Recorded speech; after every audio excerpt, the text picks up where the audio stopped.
Hey guys, happy Homebrew Wednesday. It's Thursday today. I'm home with a sick kid again, but it allowed me to do some work around the house and uh, get something ready for the new toy I bought, which I'll talk about in a little bit.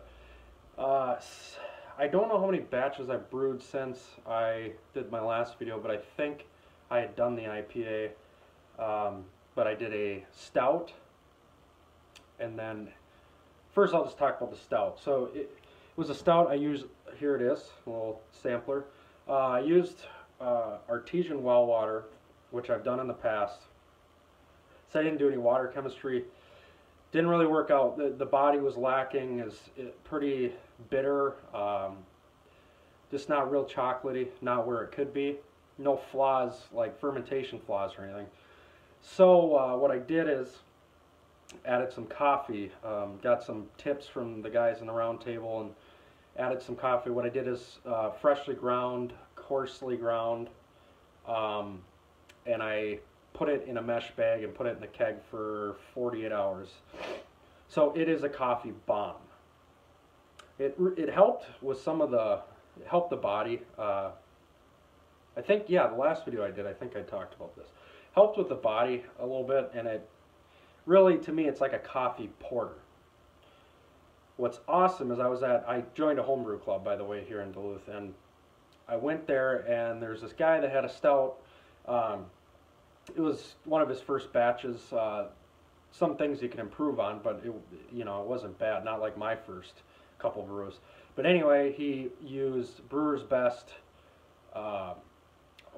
peanut butter extract, and I loved it. Like, I thought it would taste really fake and whatever.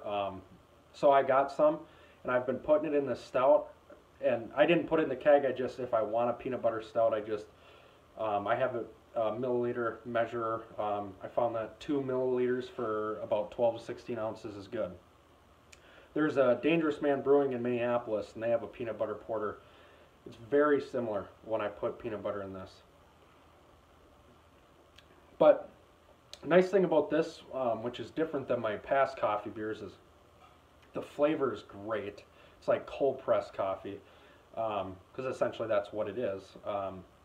And the aroma isn't green peppery, because I've added it in the boil. I've added at the, well, I think I've only done once or twice, and I think both times I added just grounds at the end of the boil, and it just smelled like green peppers to me and tasted like green peppers. So if you're going to do coffee, I think the best way is either put it in a mason jar, cold water, and then strain it, or put it right in the keg in a mesh bag, whatever is easiest. If I would have done it before I kegged, I probably would have done it in the fridge and then just added it secondary to taste, or to the keg. But yeah, it's not bad. Really, it's more of a porter. It's got some chocolatey notes, but if I would have done water chemistry, I think this would have been a good one. Now, the next one I did. Look at that. Yes. So I've been on a never-ending quest to brew a beer that my dad would like, and my dad likes Leinie's Original and Miller Lite. That's about all he likes. So I've tried, and I just couldn't get it. And I don't do lagers, so I haven't been able to get the clean profile. So I decided to try it again. I got the Brew Dudes Cream Ale recipe. It was 5 pounds Pilsner, 5 pounds 2-row, and then a pound of flaked maize, and then some sugar at the end of the boil, 1 ounce of Saaz. So I did that, and the water. So I went to the grocery store and I got reverse osmosis water. I made sure online that it is RO, checked it with a TDS meter. It seems to be pure RO water. So I just added, a little bit of, I can't remember if it was gypsum or calcium chloride, I think both of them, to get a yellow dry profile in beer or in brewing water. But I don't think I had the sulfates as high. They had it like double the chloride, and I think I had them even. So I did that, RO water, pH was perfect, it was awesome, and I fermented it with Nottingham, which I've never used before. And I read online that it can be pretty lager-like you if you ferment it cold. So I went down to 56 and I fermented it at 56. It started within 12 hours at 56 degrees, and I held it there for 5 or 6 days until it kind of waned down, and then I raised the temp. But I didn't notice any difference compared to that to 70. So another thing is the efficiency. Theirs is a 6-gallon recipe. I didn't account for that, and I got 5 gallons, so it's like 7 point something percent. So, well, I'm going to ramble on here. But anyway, what I've found to get my dad to like this, to make it more, watery, I carbonated some water in a soda stream and poured some in there and mixed the beer with it. He loved it. Could not believe that I brewed it. So, it's a win. I like it without adding water to it. It's strong though, and it goes down so easily, so that's an issue. So I have been adding water to it on occasion. I've done it, diluted it down to like maybe it's 2% and added limes to it. It's delicious and low calories, and you're not going to get drunk from it. So, aroma. These glasses are shit. They're plastic from Brewfest around here for aroma, but really, it smells like Miller Lite, that Saaz Noble, corny smells, very similar to that. I actually smelled a Miller Lite and this. Though they were different, they were very similar, and mine smelled better, obviously. So smell, it smells like a lager. It doesn't have the sulfury, some sulfur is okay in a lager, but it doesn't have that, but very clean. So let's go for the taste.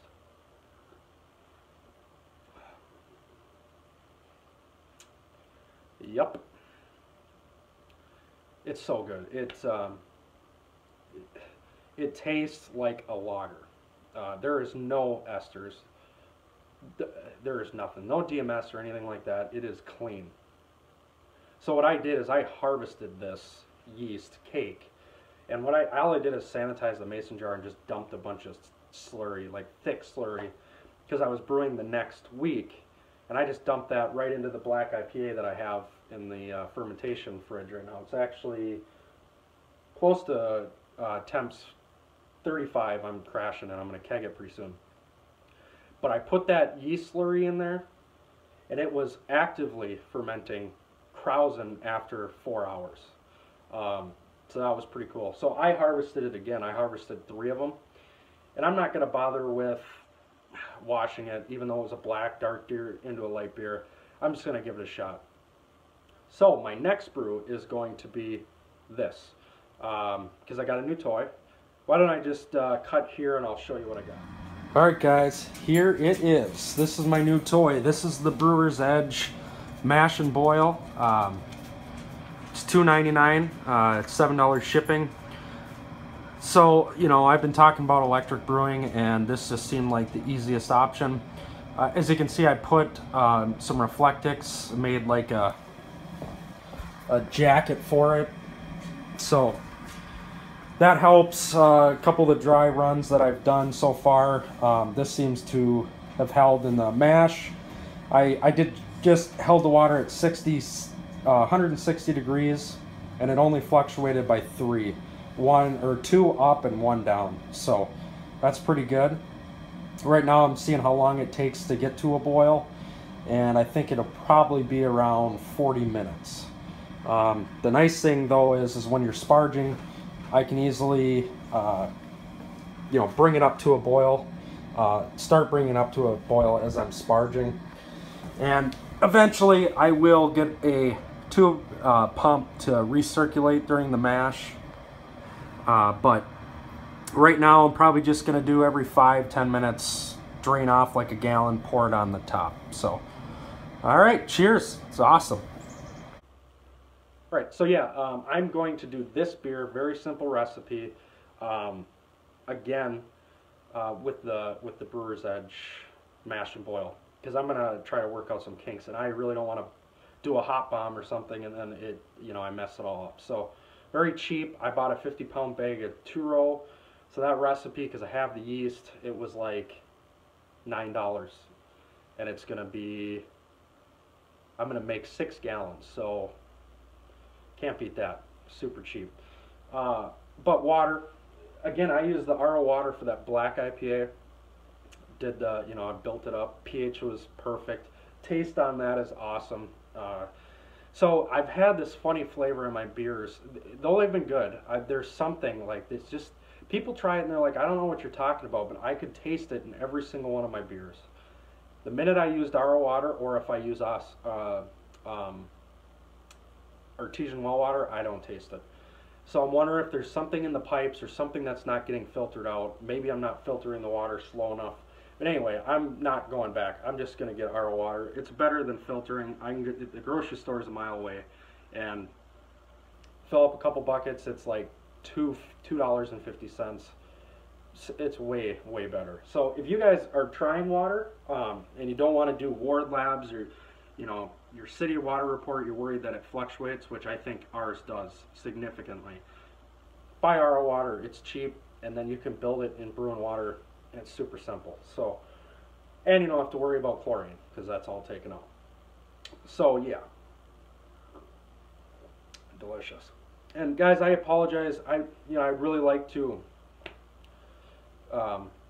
do these videos more often, but I know that a lot of you have kids, and you know what it entails. Our nights are constantly busy, and by the time he's in bed, we have an hour to relax. Me and my wife. And that's bedtime. So, I don't want to be down here for an hour and then editing and all that stuff and take away from that time. What else? So, Homebrew Con, I am going to, well, I'm going. I am not going to stay in a hotel. My friend lives down there. And we found you can do a bus ride pretty much right from his house to the conference center. It's like a 35 to 40 minute bus ride, but it's like, I don't know, $1 as opposed to getting a cab. He's got a young daughter as well, so his wife wouldn't be able to pick us up, take us, that kind of thing. So the problem I foresee is sitting on the bus for 45 minutes without a beer. So what I'm going to do is I'm going to make one of those can covers, with another can. Just put it over there. Probably going to buy Surly, 16 ounces, and get an energy drink and put that over the top. So on the bus we're drinking energy drinks. Good ones. Yeah, I'm not telling Lee about that. I'm going to surprise him. So, yeah. As for plans, I don't really have any. I'm sure when we get down there we're going to see people. I don't know. Maybe we will crash on someone's floor one of the nights. I don't know. I don't know how crazy it gets. But yeah, I told Josh I gotta start training. I really do, because from the sounds of it, it's pretty ridiculous. Trying to think if there's anything else. Really can't think. Oh, I bought a new keg, so now I have 3 kegs. Because I found I was trying to kill a keg. If I had a beer, like I'm doing right now, crash cooling, I would sit there and slam the beer or dump some of it to get the awesome one in a keg. So now I have 3. I can keg it whenever I want. I can carbonate it, take it off the gas, put it in the keezer, and then when one kicks, then I have it. So I have 2 on tap at all times. I'd have to get a bigger manifold if I want 3. But yeah, that's another day. So I guess I never really talked about well, I'm recording the mash and boil video after this. So anyway, so far I'm just doing a test run on it with water and made that jacket. I will let you guys know. I've been talking about doing an electric brewing system for a long time, and I'm not an electrician. I wasn't comfortable. I looked and it would take a lot of money, it would take a lot of time that I don't have and money I don't have. Found this for $300. I waited until some people reviewed it. Reviews have all been good. There's some tweaks obviously to fix because it is cheap. I mean, it's as cheap as they could possibly make it, and that's why it's $300. But so far, I mean, it gets to a boil. The temps, I did it last night. Maintaining those is a little difficult, but I'll figure it out. So I guess that's it for now. Cheers, thanks for watching. I'm trying to catch up on you guys as well, and hopefully we see you at HomebrewCon. Cheers. Hey guys, a little bit of bonus footage. So after my little test run, my last one, trying to dial things in, the dead space, all that stuff, I'll just tell you kind of what what the times were. So I put water in it was 5 gallons at 100, or 5 gallons at room temp, it was like 68. Set it at 160, it got to 160 in 40 minutes. Yeah, 40 minutes. So then I held it at 160 for 50 minutes, and after 10 minutes it was 162, 20 160, 30 159, 40 162, and 50 161. Then I started ramping to a boil, and for the first 20 minutes I didn't have the jacket on it because I was a little concerned about it melting, but found that it doesn't get hot enough anyway. So after 20 minutes I put the jacket on, and then at 30 minutes I put the lid on halfway, so I figured I'd probably be done sparging after 30 minutes or so. That raised it to a boil so grand total was like 35 minutes. So if you can, you think after you're done with the mash, you start raising it, so that's really your mash out, and you lift up and then you start sparging, which I'm going to take my 5-gallon cooler and fly sparge slowly right on the basket. I mean, that eliminates for me the batch sparge and then revorloffing. It just takes away a lot of time. So I mean, I think 40 minutes, 40 plus the hour mash plus 35 minutes, you're looking at 3.5 hours. Plus this thing, you can program it to, so say you want to start brewing at 10, you can program it to start heating at 9 in the morning, and by the time you get up or you're ready to go or whatever, it's at temp, so you're then putting the grains in and you're mashing. So I would say it's probably going to reduce my brew days by 2 hours, plus the cleaning. There's only one vessel, and I have a ball valve, which I did not have before. So that's pretty cool. I'll update you guys. I don't know that I'll do a full video on brew day. If you guys want that, let me know. But anyways, I will update you on what I think and how the beer turns out. Cheers, guys.